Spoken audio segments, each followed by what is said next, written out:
Good afternoon, everybody, and welcome to Go Beyond. My name is Alyssa Robinson, and I am here with our senior pastor, Reverend Daniel Humbert. Hey. And Go Beyond is just a time that we like to dig deeper and have a deeper discussion around the message from Sunday. And so we're towards the end of this series called Empty to Full, in which we're talking about fasting and emptying ourselves of self to fill ourselves with the Spirit and God. And this week was about fasting for connection. And I have a bone to pick with you about that. Way to go. Because the questions, our very first question today is, how has fasting connected you with your neighbor? And I'll tell you, in no way beginning this I feel duped. Beginning this fast, it was supposed to be about me connecting with God. Nobody told me I'm supposed to be using my fast to connect with other people. Yeah. So, thank you, John. So, I have no answer for this question. How has fasting connected you with your neighbor? So I'm going to let you answer that, and maybe I'll think of something as you're answering. Well, darn that scripture stuff, right? Ugh. Darn the scripture. So Isaiah called us to that, and fasting has helped me connect. As one of my deliberate focuses was, when I give up my lunches, I'm going to do essentially one of two things: either pray or read scripture, or I'm going to enter into intentional community. So it was about more close proximity neighbors. But so that's worked well. In fact, that's the best part of it. The other stuff is not as good for me, and that was a drawback. I've tended to do a little bit more work at lunch hour than sort of read scripture or pray, but I've done a pretty good job, actually, of spending some time getting to know the employees better, right, and spending time with them. So that part's been good. But I've also chosen, again, because I had kind of a heads up. You cheated. I did. Let's call it what it is. Okay. is praying for our folks and friends, neighbors in Mozambique, so that I can kind of get more in tune and in line, if you will, with what we're trying to do with the mobile clinics. So that's how it's been working for me. But man, Isaiah in that 58th chapter kind of hits us right between the eyes, right? Mm-hmm. And he just kind of says, this is what fasting ought to be. That is to say, it ought to connect us with other people in addition to God. Yeah. Mm-hmm. I still don't have an answer to the question. I promise I was listening to what you were saying, but I was also trying to think about, has my fast in any way connected me to others? And honestly, if anything, I feel like it's disconnected me more. Yeah. Because I chose to give up watching the morning news. And what that means for me, when I get home at the day, it's not a habit for me to tune into the nightly news or whatever it is that's happening. So what that means for me is I don't know the news. I don't know what's going on. And what happens is someone will come to me and say, hey, did you hear about this? I say, no. And they're like, I can't believe you didn't hear about this. All these major news stories going on. And I guess in a sense, it allows me the opportunity to say, well, tell me about it. Yeah. But I want to be involved in the conversation rather than just passively sitting back and being like, oh, that's going on. Yeah. So in a sense, I feel more disconnected from people. It's connected me more to nature because I'm spending my mornings sitting and watching squirrels and birds in my front yard instead of watching the news. Those are a form of neighbors. Yeah. Right? I mean, they are. Yeah. So maybe, but I did not go into fasting with that intent of connecting with other people. And your fast did have that intent built into it of, I'm going to connect with God and I'm going to connect with others. It's almost like you saw this coming. But when you plan things, it's, hopefully it works out, right? So I'm just going to go ahead and go to the next question. Okay. Why is this connection important to faith? Well, I think it's important because it gets at the core of what God asks us to do, right? Which is love God and love neighbor. And so it becomes important because I can't really love somebody else if I don't know them, if I don't have and I don't mean I have to have an intimate knowledge of them, but I need to know about our friends in Mozambique, for instance, or I need to know that people are struggling down on the border, or I need to know that people are having difficulties. Otherwise, I don't give a flip, right? And so a part of what's based to our faith is a love of God and love for God, and a love of and for our neighbors. And that's why it becomes important. I think that where I struggle, I agree it's extremely important to feel connected to others for all of the reason that you said. But where is the balance between becoming too involved with others and not enough God, or too much God and not enough others? Yeah. Of like sometimes, and I feel like I've done this with my fast. I've self-isolated in my fast to the point that I feel completely disconnected from other people. I didn't strike that balance. Yeah.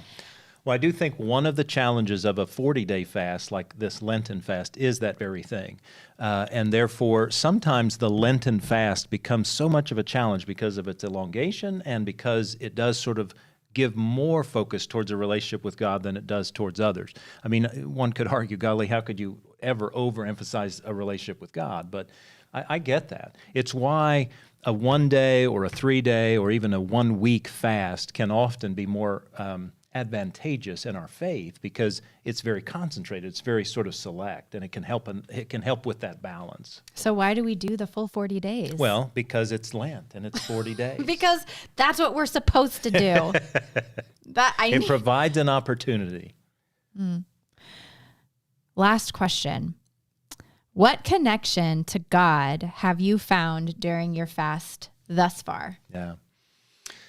Yeah, I wish I could say that connection is deeper than it is, because as I mentioned, my fast during lunch has, and this is my fault, it's nobody else's fault, I clearly have a connection with God, and I sense that, but I think the fast itself has not been as productive as I'd hoped on the God end. And again, that's my fault, because I've tended to not dedicate the time that I should to the reading of Scripture or to a deliberate prayer. I do that at other times, but I haven't done it as deliberately as I could have during the hour of lunch, during that time frame. So what I will say is that my connection with God has been deepened to this degree, that I've had the opportunity in preparing the messages and in preparing sort of the church to find a connection with God that's helpful to me. But it isn't, I have to own, it's not quite as entrenched as I'd hoped it would be. For my fast, I've been very open over the past few go-beyonds that I've been struggling with my fast. And I think that part of the reason is because within the first week of my fast, I actually had a really amazing connective experience in one of my morning meditations. And you're going to laugh at this. The meditation that really hit me was called Feeling is Healing. And I know. Thank you. 8 on the Enneagram needs to be reminded to feel her feelings. Right here. But so Feeling is Healing. And it struck me so deep because I realized I hadn't fully mourned the loss of my grandmother, which happened recently. I realized that I was feeling burnt out in my job and in my work. Yep. I realized that I wasn't the person I wanted to be and that I needed God to help me. And it was a very moving meditational experience for me, but it also hurt me because it happened the very first week of Lent. And since then, nothing. Yeah. And I, since then, have had trouble because I continued to wake up every morning hoping for an experience like that to happen more often, of like, man, I've been doing this for 3 days and God is already trying to reach me. What's going to happen if I keep doing this every day was the mindset that I had. And then nothing happened and nothing happened and nothing happened, to the point that I just stopped. I stopped doing my meditation. I stopped reading Scripture. I've stuck with the fasting piece of I haven't been watching news in the morning, but I haven't brought God back in because that felt kind of hurtful to me. That like, God, why did you speak to me in those first few days and then nothing? Yeah. So here's a challenge for you. So I wonder, and I don't know this is true, but I just wonder if maybe that was the experience God wanted for you to have during the whole 40 days. Maybe that was the opportunity for you to recognize a component of either yourself or your faith that needed to happen whenever it happened, whether it was on the front end or the back end, right? I don't really know that, but I would challenge you to consider that's a possibility, that was maybe God's way of talking to you about something that you needed to have talking to, right, and have that experience. So, and that's the beauty of fasting. I think the thing I would want to challenge all of us on, myself included, is this whole sense in which it is not necessarily going to be a spiritual high every single day. It's not necessarily going to be a voice from on high every single day, right? This fasting experience. But rather the totality of the experience can be life-altering in a positive way. And sometimes there's going to be these lightning bolt experiences, and sometimes it's going to be just kind of every day, because that's the way life is, right? I mean, life doesn't come at us full force every single day. We kind of wouldn't want that, right? But in and through the fast, it's supposed to really just sort of heighten and make us more aware of our connection with God and our connection with neighbor. Mm-hmm. Well, that was our last question. That's all that I have today. But thank you so much for joining us for another episode of Go Beyond. I hope you'll join us again on Wednesday as we dive into even more questions. We're here every Monday and Wednesday live at 12:30. And you can catch all previous episodes at tmumc.org/go beyond. And I would love to just take a moment. Next week is Holy Week. I don't know if y'all are aware of this, but we have so many worship opportunities coming up over the next week and a half for you, from Palm Sunday, Maundy Thursday, Good Friday. And we have got podcasts associated with each of those podcast episodes. We have got worship services associated with each of those. We've got audio devotions that'll be coming out. And so I'd like to invite you to go to tmumc.org/Lent to explore everything happening. And specifically for worship times, you can go to tmumc.org/Easter. But hey, for Easter, are we taking reservations for Easter? We are. So I wouldn't call it a reservation. Okay. It is an RSVP. And if you are able to let us know when you're planning to worship with us on Easter, we're offering 3 services: a family-friendly service that's more geared for kids in elementary school and younger. That's Saturday night, April 3rd at 5 p.m. And then on Easter Sunday, we're offering a 9 a.m. and an 11 a.m. service. And we are trying so hard to keep your health in mind and continue social distancing. We're going to be wearing masks. And so it's not as much a reservation, but it'll help us better prepare for you and to better welcome you and make sure that we have enough volunteers. We've spaced out the sanctuary in the way that we need to.